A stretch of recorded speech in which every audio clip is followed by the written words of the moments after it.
अगर आप शेर को शेर की तरह काम करवाना चाहते हो, तो आप उसको सब्ज़ी नहीं खिलाओगे, है ना? आप उसको मीट दोगे, आप उसको इनिशिएटिव लाने की कोशिश करोगे और जब शेर है, जो शेर का बच्चा है या फिर जो शेर है, वो पंजा तो मारेगा ही मारेगा किसी को। तो अब वो किसी को ना किसी को लगेगा। तो ये वाला माइंडसेट प्रॉब्लम यहाँ पर लोगों को आती है कि आपको बंदे चाहिए जो मरने के लिए तैयार हो। लेकिन अगर वो कुछ एक्स्ट्रा काम करें तो या आपको मना कर दें किसी चीज के लिए, ऑब्वियसली वो ना वाक बोलेगा।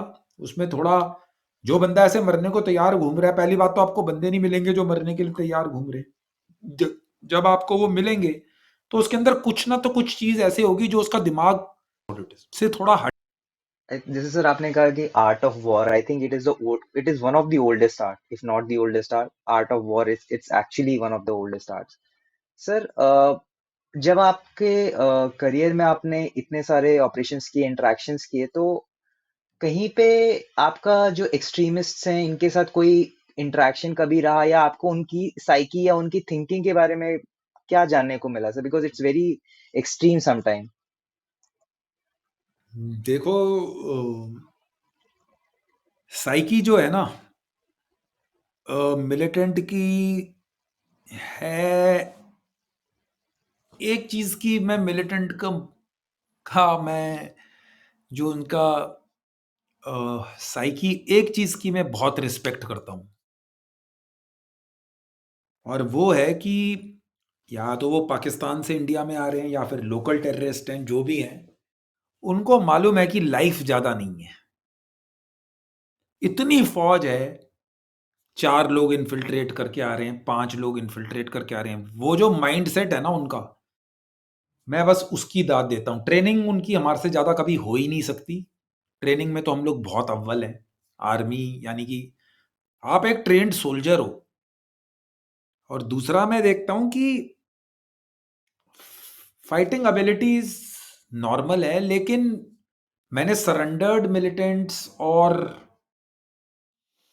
इन सब के साथ काफी ऑपरेशंस किए हैं। सो जो माइंडसेट मिलिटेंट का है कि उसके जब पाकिस्तान से क्रॉस किया तो उसके जो चेंबर में राउंड, जिसको हम राउंड इन चेंबर कहते हैं, जिसमें बस आपको सेफ्टी कैच डाउन करना और फायर करना है, वो उस दिन हो जाता है। और उसकी जिस दिन डेथ होती है उसी दिन वो खत्म होता है। सो उसका माइंडसेट तो है कि लड़ना है और मरना है। बट हाँ, कई फाइटर हैं, कई मैंने मिलिटेंट देखे हैं जिन्होंने फायर बैक किया है, जिन्होंने कार्रवाई की है। लेकिन मैं आपको एक चीज बताता हूं कि मिलिटेंट भी उसी फौज पे अटैक करता है जिसका ट्रेनिंग का मादा कम है, जिसमें ट्रेनिंग लेवल, वो ऐसे अचानक एक दिन अगर उसने फिदाइन अटैक भी करना है तो ये नहीं होता कि वो आज उठा और सीधा ही घुस गया कैंप के अंदर आकर। वो तुम्हारी मूवमेंट्स, तुम्हारी ड्रिल को बहुत देर तक ऑब्जर्व करेगा और उसके बाद ही वो डिसीजन लेता है। अगर उसको लगता है कि ऑपोजिट वाला आदमी या फौज अलर्ट है, दे आर गुड, वेपन ठीक तरह से पकड़ा है, ड्रिल्स अच्छी हैं, अवेयरनेस अच्छी है, इक्विपमेंट को कर रहे हैं, कोई रूटीन पैटर्न नहीं फॉलो कर रहे, तो फिर वहां पर मिलिटेंट अटैक नहीं करता है आपकी, आपके ऊपर वो अटैक नहीं करता है। एक्सट्रीमिस्ट माइंडसेट है, वो करना चाहते हैं, उनका कॉज के लिए वो लड़ रहे हैं, जिहाद है, पैसा है, जो भी, आप मेरे को नहीं मालूम क्या उनका माइंडसेट है, बट फौज से ऊपर नहीं है वो हो भी नहीं सकते। ओनली बिकॉज हमारी ट्रेनिंग बहुत अव्वल दर्जे की है। अब सरकार इतना पैसा खर्च रही है, कितने कितना कुछ लग रहा है कि, सो वो माइंडसेट है, बट नॉर्मल माइंडसेट है। दूसरा मुझे लगता है कि मीडिया मिलिटेंट्स को ज्यादा हीरो बनाती है। अरे 2-4 मिलिटेंट है, एक आधा मर मर रहे हैं, ठीक है, उसको इतना टीवी पे दिखाने की जरूरत नहीं है ना, जस्ट उसको साइड में कर दो। कोई पब्लिसिटी और इमेज यानी कि इन्हांसमेंट कीजिए ही मत। How can a normal militant जिसका कोई किसी ने फायर किया है, कोई पाकिस्तान में अगर ट्रेनिंग कैंप से आया होगा तो थोड़ा बहुत जो लोकल बन रहे हैं वो कहाँ फायरिंग कर रहे हैं। अब तो इतनी कोई मिलिटेंसी इंडिया में तो कोई कैंप है ही नहीं। सो बिना बस हथियार उठाया हुआ है एंड चले हुए हैं, तो ये दैट इज कोई ग्रेट माइंडसेट नहीं है, कोई बहुत खतरनाक नहीं है, बट देस मे बी है, बट फौज का मुकाबला नहीं करते हम लोग। बहुत बहुत ज़्यादा लेवल बहुत हाई है फौज का। सो ट्रेनिंग का लेवल बहुत हाई है, मोटिवेशन बहुत हाई है। So that is what it is. इसमें कोई इतना कोई मिलिटेंट बहुत खतरनाक कोई वो नहीं है। That is what I want to say. एक सर आपके और पॉडकास्ट सुन के जो मुझे आपको शायद याद हो, मैं फोन कॉल पे भी कह रहा था आपसे, जो आपकी जो 7 पैरा की जो ऑफ फिलोसफी है, जो शायद आपने फ्रेम करी है, if I am not wrong on that.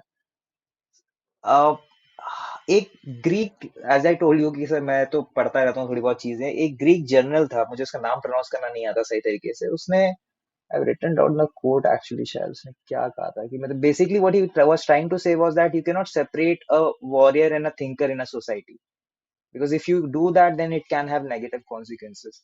Sir आपका, आप एक ए टीम मेंशन करते हैं अपने कई पॉडकास्ट में, ऐसे लोग जिनके साथ which according to you are the best of the best, जिन जो आपके लिए जान ले भी सकते हैं और जान दे भी सकते हैं। तो सर ये जो लेवल ऑफ कमराडरी जो डेवलप होता है, इट्स वेरी अनहर्ड ऑफ मेरे लिए, मतलब जब मैं आसपास देखता हूँ, what does it takes to be with such man और to form such bonds with man, की आप इस लेवल की आपकी कमराडरी या ब्रदरहुड हो। मैंने बहुत सारी यूनिट्स में काम किया है, और स्पेशल फोर्सेस में किया है, एयरबॉर्न में किया है, आरआर देखी है, इन्फेंट्री देखी है, स्पेशल फोर्सेस वाली आरआर देखी है। कई लोग होते हैं जो यानी कि नौकरी के लिए फौज में आते हैं, और कई लोग होते हैं जो पैशन के लिए फौज में आते हैं, जिन्होंने लड़ना है, जिनको हथियार उठाना है, बिकॉज हथियार में उनकी जान बसती है, यानी कि वो एक्शन वाले लोग हैं। उनको कोई फर्क नहीं पड़ता कि आप उसकी तनख्वाह दे रहे हो, अलाउंस टाइम पे आ रहा है, घर वाले कहाँ हैं, लेफ्ट राइट, ठीक है, money is a requirement, but it is not a over riding factor for that guy. यानी अपने ट्रेड क्राफ्ट में वो महारत हासिल कर रहा है, डे नाइट प्रैक्टिस कर रहा है, उसको कोई फर्क नहीं पड़ता कि जो दिमाग के अंदर पागलपन होता है ना, वो उस टाइप के बंदे हैं। सो जो ये ए टीम वाले, ये मेरे को 10 ही लोग मिले हैं, 10-11। बाकी तो, और बाकी तो मैं ये कहूंगा कि अ, बाकी भी ऑपरेटिव हैं, पर ऐसे लड़के मैंने देखे नहीं, बिकॉज मैंने उनको एक एक चीज में ऑब्जर्व किया है, और उनको कोई फर्क नहीं पड़ता कि अगर उनकी जान बचे या ना बचे, वो कोई फर्क नहीं पड़ता उनको कि, पर टास्क होना चाहिए। और जान एक दूसरे के लिए देना और बोलना बहुत आसान बात है, ठीक है, और अ, रात दिन अपने टास्क के बारे में ही सोचना और उसको पूरा करने की प्रैक्टिस करना, वेदर यू आर फायरिंग, चाहे आप अपना इक्विपमेंट देख रहे हो, चाहे आप चलने का तरीका देख रहे हो, whether you are working on your physical fitness, आप एडवर्सिटीज को, यानी मुश्किलों को कैसे ओवरकम कर रहे हो, वो जो जज्बा है ना, वो यानी कि आप नॉर्मल इंडिविजुअल से हट के सोच रहे हो। अब दूसरी ऐसी लोगों की प्रॉब्लम है जो नॉर्मल फौज को पसंद नहीं आएगी, यानी कि जब बंदा उस माइंडसेट का जाता है तो उसके दिमाग में एक किंक रहता है, ठीक है, ही विल बी, यानी वो थोड़ा एरोगेंट होगा, प्रोफेशनल एरोगेंस। आप उसको उसको आपको पहली बात तो ढूंढने के लिए 3 स्टेप्स हैं इन टाइप के लोगों को ढूंढने के लिए और एम्प्लॉय करने के लिए। फर्स्ट इज, सबसे बड़े पागल तो तुम खुद ही बनो। बिकॉज़ जब तक आप अपने टास्क में अपने अ, जो आपकी मैं कहूँगा जो आपका गोल है, जो आपका ड्रीम है, लाइक मेरा ड्रीम कमांड करने में और इवन स्पेशल फोर्सेस में था कि स्पेशल फोर्सेस में जाना और उसका बेस्ट ऑपरेटिव बनना है। अब मुझे कोई फ़र्क नहीं पड़ता था कि मैं रात को सोऊँ, चाहे ना सोऊँ, दिन को सोऊँ, ना सोऊँ, चाहे मैं पैसे एक्स्ट्रा खर्च करूँ, यूएस से सामान मँगाऊँ, 10-12 लाख रुपए उड़ा दिए, कोई फंड नहीं बचा, कुछ लेना-देना नहीं है कि ये बे मेरे को सिर्फ़ इतना मतलब मेरे को 7 पैरा का को नंबर 1 बनाना है। वेदर वो ऑपरेशंस है, वेदर वो ट्रेनिंग है। उसके लिए मुझे कुछ भी करना पड़े, तो मुझे वैसे लाइक माइंडेड लोग चाहिए। जब मैं उस लिहाज से उसको कर रहा हूँ, उस लेवल का मेरे अंदर पैट्रियोटिज़्म और देशभक्ति भरी हुई है, तो फिर मुझे वो लोग ढूँढने वाले नॉर्मल लोग नहीं मिलेंगे। अगर वो बंदा मेरे साथ वो काम कर रहा है, तो हो सकता है कि अगर मैं कुछ गलती कर रहा हूँ या मेरे हथियार में कुछ प्रॉब्लम आ रही है और उसको वो करने का तरीका इर्रिस्पेक्टिव ऑफ हिज रैंक और सर्विस इन द आर्मी, हो सकता है मैं 18 साल का हूँ, मेरा एक्सपीरियंस ज़्यादा है, मेरा रैंक कर्नल है, वो फौज का लांस नायक नायक ही है, लेकिन उसने किसी कॉन्टैक्ट में किसी ऑपरेशन में उस पर्टिकुलर चीज़ को ज़्यादा मेरे से अच्छा किया है और वो मुझे बता रहा है कि साहब आप ये गलत कर रहे हो, मुझे वैसे वाले लोग ज़्यादा पसंद आते हैं। ये नहीं कि सीओ को देखा, कर्नल को देखा और पहले ही यार ये सब कुछ ही सच बोल रहा है, ऐसा कुछ नहीं है। सो हो सकता है कि आपने सब कुछ किया हो राइट, लेकिन उस पर्टिकुलर पॉइंट में दूसरा बंदा आपसे अच्छा है और जब वो ये बात बोलता है आपको कि ये वाली बात ऐसे, और आपको उस टाइम पे दिमाग खुला रखना है, बिकॉज़ अगर आप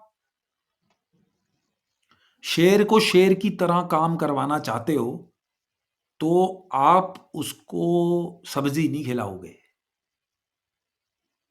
है ना? आप उसको मीट दोगे, आप उसको इनिशिएटिव लाने की कोशिश करोगे और जब शेर है, जो शेर का बच्चा है या फिर जो शेर है, वो पंजा तो मारेगा ही मारेगा किसी को। तो अब वो किसी को ना किसी को लगेगा। तो ये वाला माइंडसेट प्रॉब्लम यहाँ पर लोगों को आती है कि आपको बंदे चाहिए जो मरने के लिए तैयार हो। लेकिन अगर वो कुछ एक्स्ट्रा काम करें, तो या आपको मना कर दें किसी चीज़ के लिए, ऑब्वियसली वो ना-वाह बोलेगा। उसमें थोड़ा जो बंदा ऐसे मरने को तैयार घूम रहा है, पहली बात तो आपको बंदे नहीं मिलेंगे जो मरने के लिए तैयार घूम रहे हैं। ज जब आपको वो मिलेंगे, तो उसके अंदर कुछ ना तो कुछ चीज़ ऐसी होगी जो उसका दिमाग से थोड़ा हट के होगा। तो you need to find those guys, पहले आप उसको ढूँढो। उसके बाद सेकंड जो मैंने आपको मीट वाली बात बताई, उसको नर्चर करो। ठीक है? आपको उसको पालना पड़ेगा अपने बच्चे की तरह। इतनी आप अपनी फैमिली का ध्यान नहीं रखोगे जितना उनको रखोगे। उसकी लाइफ में भी प्रॉब्लम्स होंगी, उसकी लाइफ में भी हज़ार चीज़ें होंगी। वो जो ओवरकम करके भी आपके साथ आपकी विज़न देख रहा है कि हमें अपना टास्क पूरा करना है, हमें ये ऑपरेशन पूरा करना है, हमें अपनी यूनिट को बेस्ट बनाना है। तो जब वो ये सब कर रहा है, तो आपको उसकी नीड्स को भी देखना पड़ेगा। जहाँ पर उसको अगर सपोज़ कोई चीज़ मोटिवेट करने के लिए आपको उसको मेबी ऑफ द रिकॉर्ड ज़्यादा छुट्टी दोगे या फिर कुछ इक्विपमेंट प्रोफाइलिंग उसकी अच्छी करोगे, उसको बेस्ट ऑफ द इक्विपमेंट अलग से रखोगे, उसको एक आपको एक रुतबे पे लाना पड़ेगा। उसको ये रिकॉग्नाइज़ कराना पड़ेगा कि ही इज़ इम्पोर्टेंट, ठीक है? तो इसको मैं कहता हूँ नर्चरिंग। और तीसरा है उसको अनलीश करना, यानी उसको खुले सांड की तरह छोड़ दो फिर। यानी लेट हिम, जैसे जंगल में शेर घूमता है ना, उसको वैसे घूमने दो। अगर तुम उसको बोलोगे कि नहीं, तू यार ये मत कर, वो मत कर, तो उसका तुम इनिशिएटिव खत्म कर दोगे। और जिस दिन ऑपरेटिव का इनिशिएटिव खत्म हो गया, यानी उसमें वो इनिशिएटिव, तुम उसको ये मत सोचो कि भाई तू एक्शन ले, सही गलत अलग बात है। इस दुनिया में मैं आपको सबसे इंपॉर्टेंट चीज बताता हूं, लोग डिसीजन ही नहीं ले पाते। अरे at least take a decision, it can go right और wrong. But at least take a decision. People don't take decision only. आपने डिसीजन ही नहीं लिया तो आप लाइफ को आगे कैसे लेकर जाओगे? It can be right, you can take a right decision, you can take a wrong decision, but it should not happen ना कि तुमने डिसीजन ही नहीं लिया. So he will take decisions at the point of action. Because जब आप उसको उस एरिया में भेज रहे हो, आप वहां से 500 किलोमीटर दूर बैठे हो या आप 3000 किलोमीटर दूर बैठे हो. अभी तुम उसको उधर से बोलोगे कि भाई वो first of all he should not be that guy. साहब मुझे ना बंदे दिखाई दे रहे हैं, ठीक है, पर हथियार नहीं नजर आ रहा. इस बड़ा ही टिपिकल क्वेश्चन है. गोली मारूं कि ना मारूं? अरे मैं कहीं 200 किलोमीटर पीछे बैठा हूं, मैं तेरे को क्या बताऊंगा कि तू गोली मार सकता है कि नहीं मार सकता? You are the person on ground. तुम अपने रैंक और अपनी जो तुम्हें सूझबूझ है, obviously you have to take requisite measures. You can not shoot civilians, ठीक है. अगर नहीं है तो मत कर भाई, अगर दिखाई दे रहा है तो एंगेज कर. तो वो बंदा ऐसा नहीं होना चाहिए कि वो 300 किलोमीटर पीछे पूछ के फोन करके पूछ रहा है अब मैं करूं क्या. तो वो कोई मतलब नहीं है. He should take the decision. उसने डिसीजन ले लिया, गलत हुआ नहीं गलत हुआ, इंटेंट लाइफ में क्लियर होनी चाहिए. आपकी जो मन की भावना है जब आप वो काम करते हो, वो क्लियर होनी चाहिए, वो इंपॉर्टेंट है. एंड ये सब चीजें जो मैं आपको बता रहा हूं, ये बहुत ही इंपॉर्टेंट चीजें हैं. बिकॉज अगर आप वैसे ऑपरेटिव ए टीम टाइप ऑपरेटिव चाहते हो, तो भैया वो एसपीएस कंवर को बोलेंगे कि साहब आप ये गलत कर रहे हो, तो चुपचाप अगर आपकी गलती है तो सुन लो, ठीक है. और उन बंदों को लीड करने के लिए आपको उनका उनसे 10 गुना तगड़ा बनना है. तो आपकी तो ज्यादा ज्यादा लाइफ में प्रॉब्लम्स है. You will be doing lot of hard work. क्योंकि उन बंदों को लीड करने के लिए जो खुद ही इतने तगड़े हैं, उनको लीड करने के लिए, whether are you are leading them physically mentally जैसे भी, चलो ऑफिसर का कैलिबर थोड़ा ज्यादा है जवान से, मैं मानता हूं. हाउएवर ऐसा नहीं हो सकता कि मैं 30 किलोमीटर का स्पीड मार्च रखा है और मैं सो जाऊं बिस्तर में और वो भाग रहे हो. ऐसा ऐसा लाइफ में होता नहीं है. You have to be there. अगर 3:30 बजे शुरू हो रहा है तो आपको 3:25 पे उधर पहुंचना है और लड़ाई लड़नी है. ये दैट इज बेसिक प्रिंसिपल. सो आपको को तो ज्यादा मेहनत करनी, तभी आपके अंदर वो रिस्पेक्ट आएगी. और जब रिस्पेक्ट आएगी तभी वो काम करेगा. सो जो और आपको उसको मोटिवेट करना है, आपको उसको वो कार्रवाई करना है. जैसे मेरे को वो बेबी पिक्चर का डायलॉग बहुत अच्छा लगता है, जिसमें वो जब अक्षय कुमार वहां पर उसके पास जाता है, वो पूरा वो मुस्लिम लोकेलिटी होती है और वहां पर उस जो बंदा वो क्या कहते हैं, मौलवी टाइप होता है जो लोगों को गुमराह कर रहा होता है.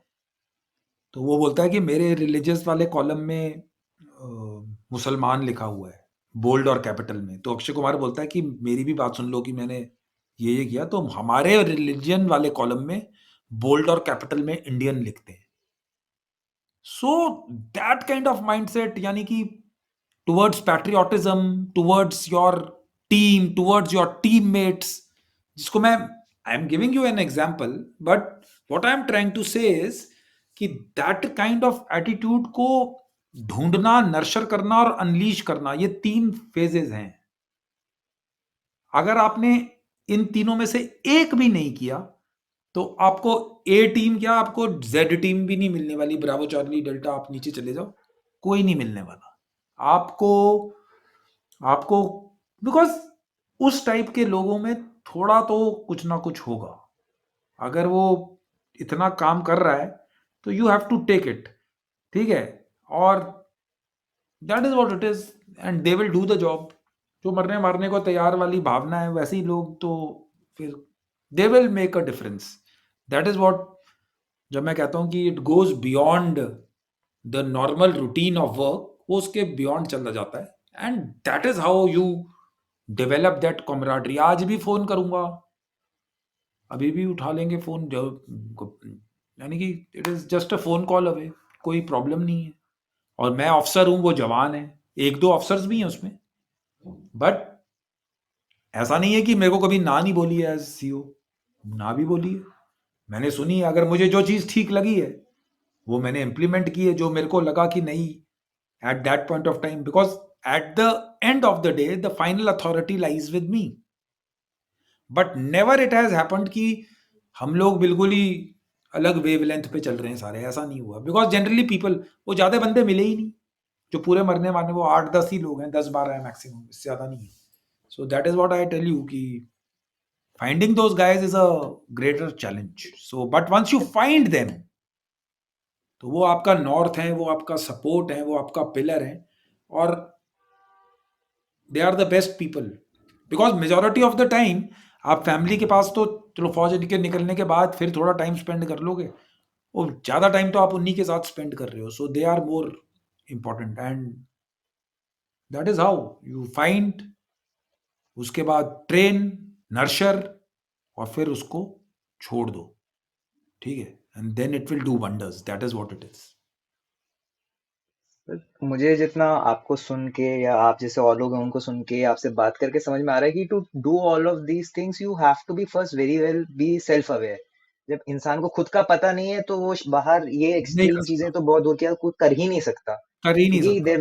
देयर विल बी टाइम्स जब आपकी खुद की, अगर आपका सेल्फ रिस्पेक्ट इंटैक्ट नहीं है, you don't know who you are and you are being challenge in specially in scenarios like this, अगर आपको पता ही नहीं है कि अंदर क्या है तो बाहर तो सर फिर it's very and difficult sir. Second चीज एक यस और है अरुण, यस जो फौज है ना, it's a very very great organisation. Because इसमें अगर मैं फार्शियल, यानी कि मैं अगर फेक लीडर हूं ना, तो सबसे पहले पता लगता है। तुम अपने रैंक और रुतबे की जगह की वजह से या सर्विस से थोड़ा टाइम तो खींच लोगे, लेकिन जो इनर मोस्ट रिस्पेक्ट लीडर की तभी आती है जब, एंड योर कमांड, जो आपके नीचे काम करते हैं ना, वो आपकी, वो किसी भी ऑर्गेनाइजेशन में आप देख लेना, उसमें फौज भी है, सिविल भी है, दे नो कि हमारा लीडर कैसा है।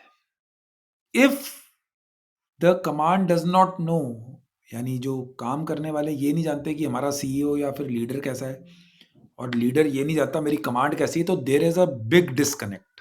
ये कभी होता नहीं है। आप देखना अपने ऑफिस में, आपको पता होगा कि whom you look up to and whom की, यार ये बस ना बोलने वाला है, वो आपके सामने ना बोले बिकॉज आपके पास रैंक है, आपके पास अथॉरिटी है, आपके पास वो, आपको उस ऑर्गेनाइजेशन में आपको वो डेजिग्नेशन मिला हुआ है, लेकिन इनर रिस्पेक्ट वो भी मालूम है कि कुछ करने नहीं वाला, कुछ नहीं होने वाला। So everywhere it is. So generally you should be self aware, जो आपने बात बोली, self awareness and self respect and intent towards your work, they are very important, बहुत ज़्यादा इंपॉर्टेंट है, बहुत मायने रखती हैं।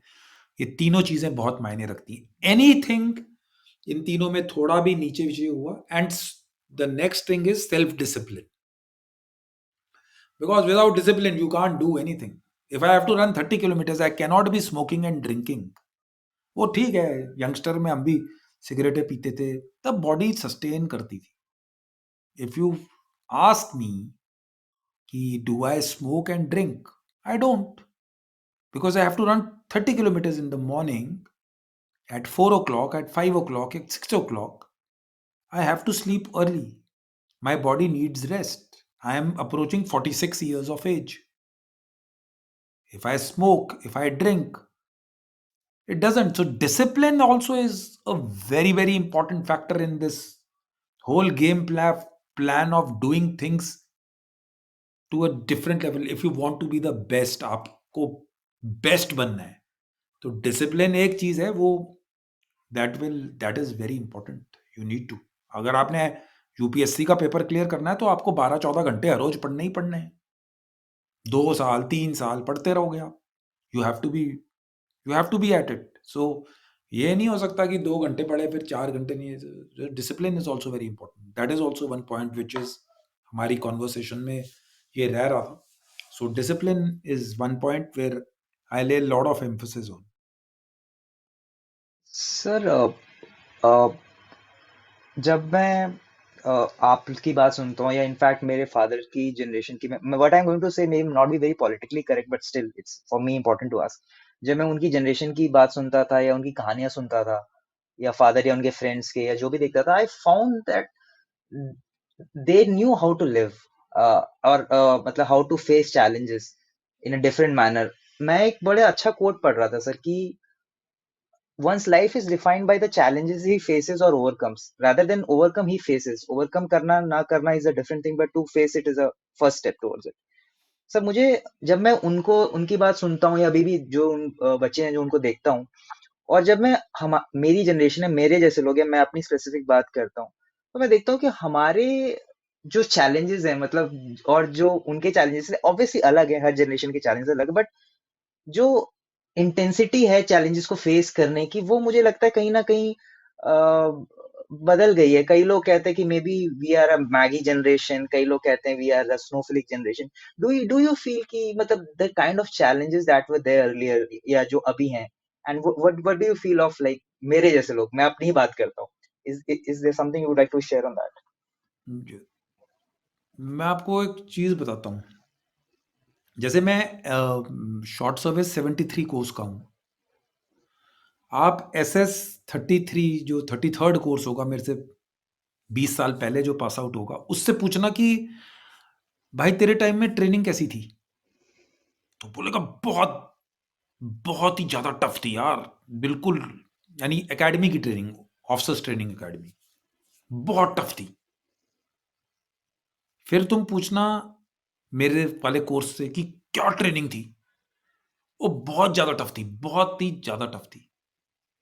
अब आप आ जाओ फास्ट फॉरवर्ड, अभी जो पास आउट हो रहे हैं 120 कोर्स या 121 कोर्स, ट्रेनिंग कैसी थी? वो बहुत टफ थी, बहुत टफ है। जो 33 वाले हैं, वो बोलेंगे हमारे टाइम में तो सबसे खतरनाक ट्रेनिंग, यानी दिन ही नहीं पता लगता था, रात में पता नहीं क्या क्या होता रहता। फिर मैं अपने कोर्स के बारे में भी यही बोलूंगा। आप अभी जो लेटेस्ट पास आउट हो रहा है वो भी यही बोलेगा। So the thing is, her course को और हर जनरेशन को अपना काम बहुत खतरनाक लगता है कि नहीं, हम बड़े खतरनाक हैं, हमने बड़ी एडवर्सिटीज देखी हैं। अरे एडवर्सिटीज सारे ही देख रहे हैं। Whether your father, my father was born in 1936, India was not independent. He was the first, यानी बच्चा था अपने गांव से जो मिलिट्री स्कूल अजमेर में पढ़ने गया।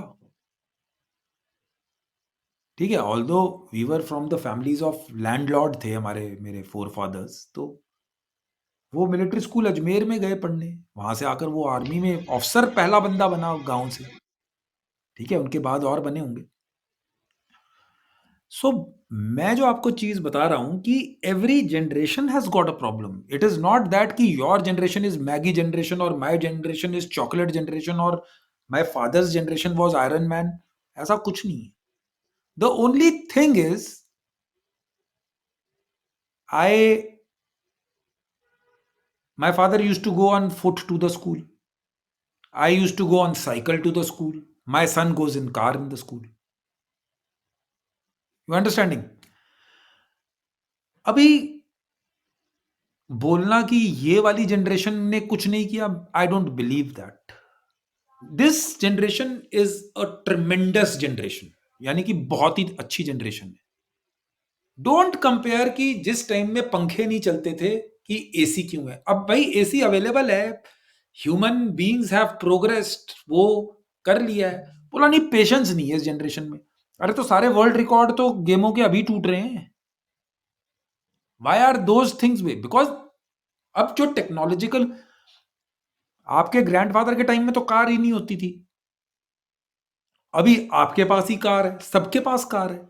सो it is not remained I would say necessity, sorry luxury नहीं रही है, नेसेसिटी हो गई है। ठीक है, what I am trying to say is कि the generation, every generation has got its own challenges. अच्छा, आपको मैं अपना एग्जांपल देता हूं। I was what 50 55 54% in graduation, ठीक है। माय नीस इज देयर, उसके 98% है इन क्लास 12th, और दिल्ली में उसने ग्रेजुएशन की। She is preparing for a UPSC.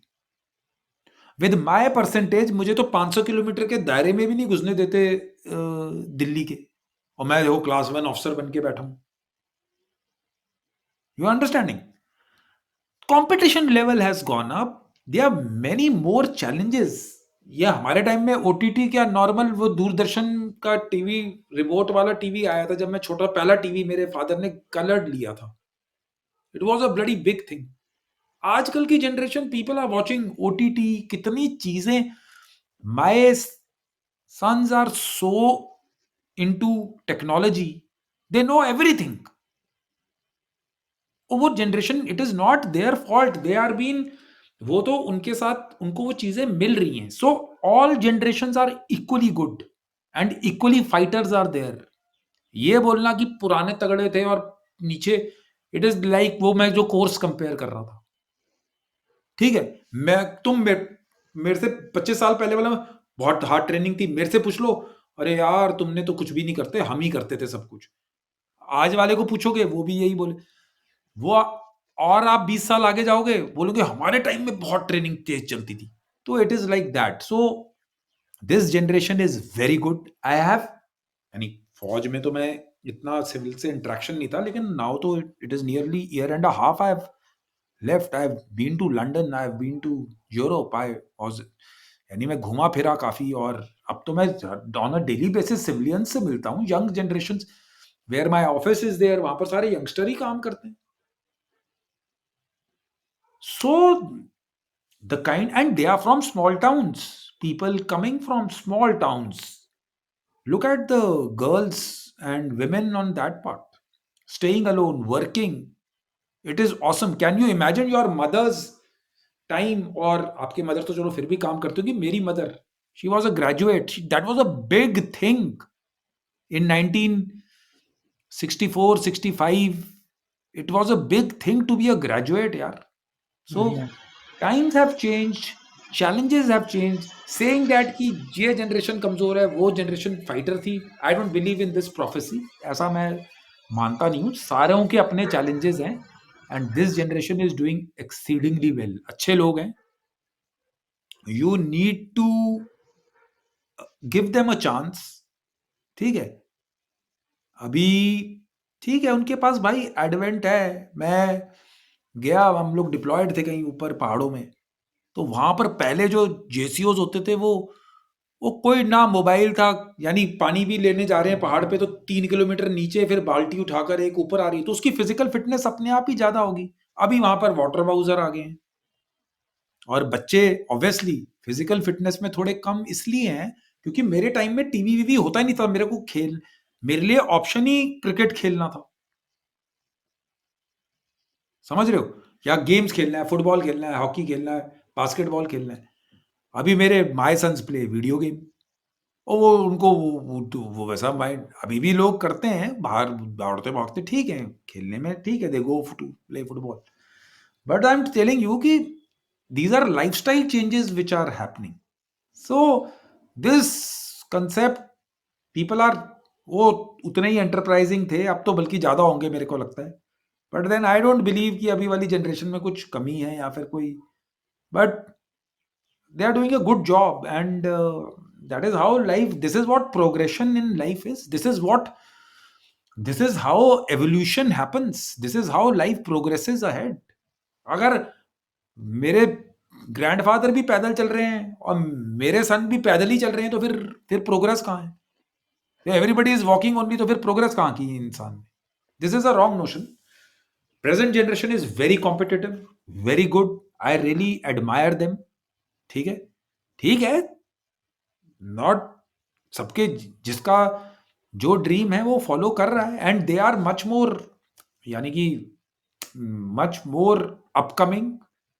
लगता है कि ये चीज ठीक है, डिसीजन मेकिंग अच्छी है, एजुकेशन ठीक मिली है, so they know about right and wrong. बाकी यार पर्सनल लाइफ है लोगों की, यू कांट जज people by the personal choices they make, यानी कि आप नहीं कह सकते कि तू भाई इंजीनियर क्यों बना, या आजकल तो अपॉर्चुनिटीज है।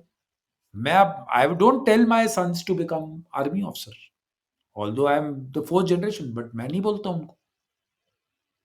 They want to become a rock star, you become a rock star. They want to become a drummer, become drummer. But my point is, whatever you do, be the best in that. If you want to become a player, then be the best player in the world. At least aspire and work hard towards that. So that is what it is. So it's a misnomer, but this is my view. This is my personal view, what I have seen. I don't think so कि generation has got any Maggie, और मैं तो नहीं मानता हूँ। अच्छे हैं लोग, पीपल आर एन्जॉयिंग, ठीक है, it's a good place to be, yeah. That's very reassuring to hear sir. Sir apologies, आपका ज्यादा टाइम ले लिया मैंने जिससे बोला था उससे। एक मैं नहीं, नहीं, कोई आपसे बात नहीं, लास्ट चलो। एक मैं आपसे क्वेश्चन पूछना चाहता हूँ। हम लोग फोन पे जब पहली बार बात करी थी, हमने थोड़ी बहुत हिस्ट्री के बारे में बात करी थी सर। और आप आपसे या किसी और पॉडकास्ट में मैंने सुना किन्हीं को बोलते हुए कि जॉन स्टाइनर या स्पेशल फोर्सेस के जो ब्रिटिश थे, सम ऑफिसर नेम जॉन, उन्होंने 4 क्वालिटीज मेंशन करी थी what make special forces special. उसमें से एक था परसूट ऑफ एक्सीलेंस, जो आप बात कर ही चुके हैं, self discipline, humility and sense of humour. Like ये कह रहे थे कि 4 की इंग्रेडिएंट्स हैं जो एक बंदे को जो वो देखते हैं। सर हिस्टोरिकली अगर मैं बात करूं तो आप is there any warrior or any military officer or a force that really inspires you या आपकी imagination को capture करती है, कोई ऐसा historically जो आप बताना चाहेंगे, शेयर करना चाहेंगे?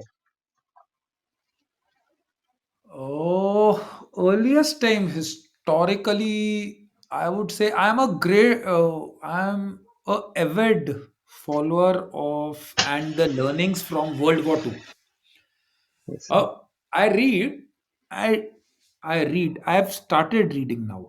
पहले मैं इतना पढ़ता नहीं था, पहले मैं देखता वेखता ज़्यादा था। But now I am on the, मैं कहूँगा on the verge of becoming a voracious reader.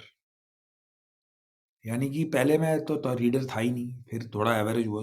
अभी मैं थोड़ा I have started reading a lot, and my interest is of the all the wars और campaigns whatever I have seen, the best campaign which I like is the Second World War. Because आप अगर modern history पिछले 100 साल की देखोगे तो जितनी भी, अभी थोड़े दिन पहले मैंने कल परसों में ही मैंने पोस्ट लिखी है टोटल वॉर करके लिंक्डइन पे, LinkedIn, yes sir. या, एंड इट डिस्क्राइब्स कि जितनी technological development, whether you talk of tactics, तो सेकेंड वर्ल्ड वॉर में आपको इट वाज, इतनी ह्यूमन कैजुअलिटी कभी नहीं हुई। टैक्टिक्स में आप बात करोगे, आर्मर वॉरफेयर, टैंक्स के ब्लिट्सक्रीग, लैंड एयर बैटल, ठीक है, special operations, special forces being form. David Stirling ने, lieutenant colonel David Stirling made the Special Air Service, जिसको हम लोग फॉलो करते हैं, that is another campaign in itself. उसके बाद डेजर्ट वॉरफेयर में armoured corps tactics, Rommel, Guderian, these guys, यानी कि, और आप टेक्नोलॉजिकल डेवलपमेंट्स देख लो, submarine warfare, radars, then dive bombers, bombing being used.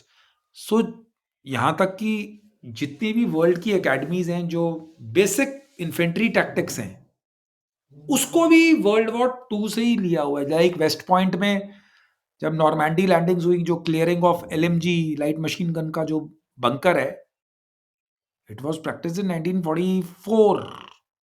यानी नॉर्मैंडी में उन्होंने 81st 101 एयरबॉर्न डिव ने पार्टिसिपेट किया था। तो वो आज तक अमेरिकन जहाँ पर ऑफिसर्स ट्रेन होते हैं वेस्ट पॉइंट में, वो आज तक उसको फॉलो कर रहे हैं, हम लोग वो फॉलो कर रहे हैं। So what I'm trying to say is, apart from counter-terrorism, which is a later concept, which has come on later, and after the 9/11, it has really gained prominence. Rest तो सारा जो tactics और जो अब उस पे advancements हो रही हैं. So World War II is one campaign which I follow a lot. I have read a lot about it और मेरे को बहुत अच्छा भी लगता है. And especially the leaders. the military leaders and even the leaders like Winston Churchill, उसके बाद आपके लेनिन, उसके बाद आपके Franklin D Roosevelt. So these guys have a lasting impression on me, and I also admire one more, but he's not a military leader.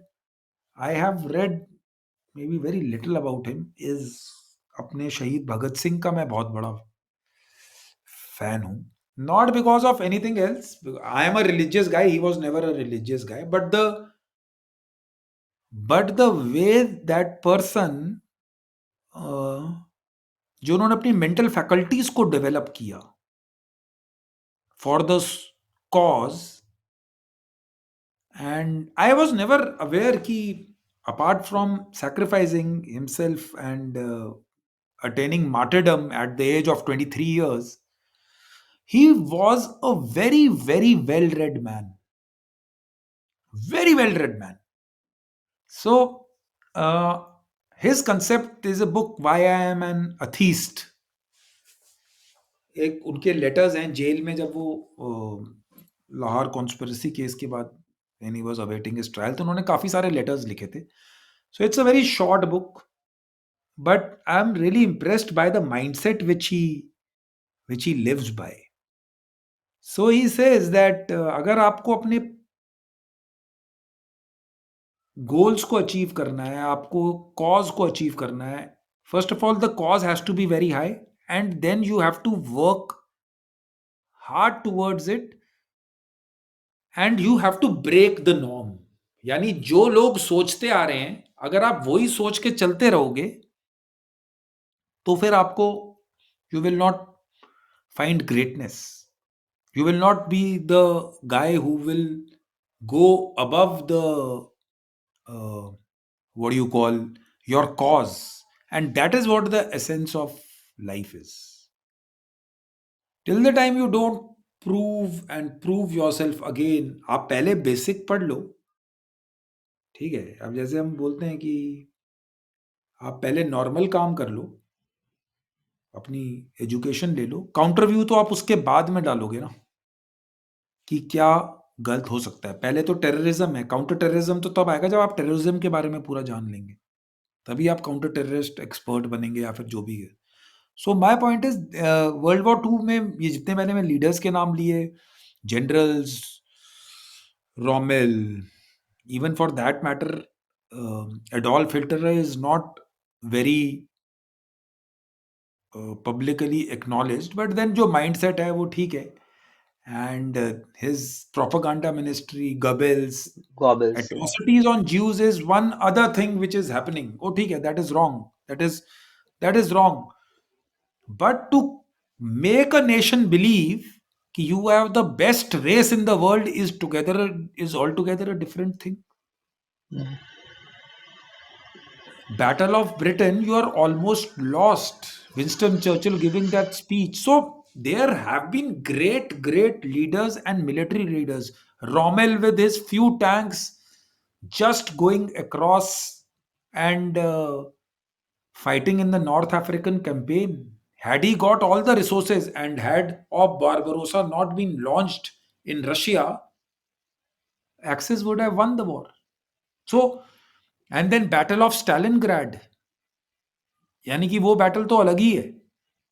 यानी लोग बोल रहे हैं कि whole that town is surviving, एक बुलेट बची है या एक राउंड बचा है, 4 लोग पीछे हैं, जिसको मिल जाएगा आप आगे जाओ लड़ने, वो बुलेट जिसको मिली वो अंदर डालेगी, बाकी 3 को गोली लग जाएगी, तुम अपनी गोली चलाकर दुश्मन को. यानी दैट काइंड ऑफ एडवर्सिटी और वो सब देखना, that is moving, that is different level. That kind of war, I don't think so.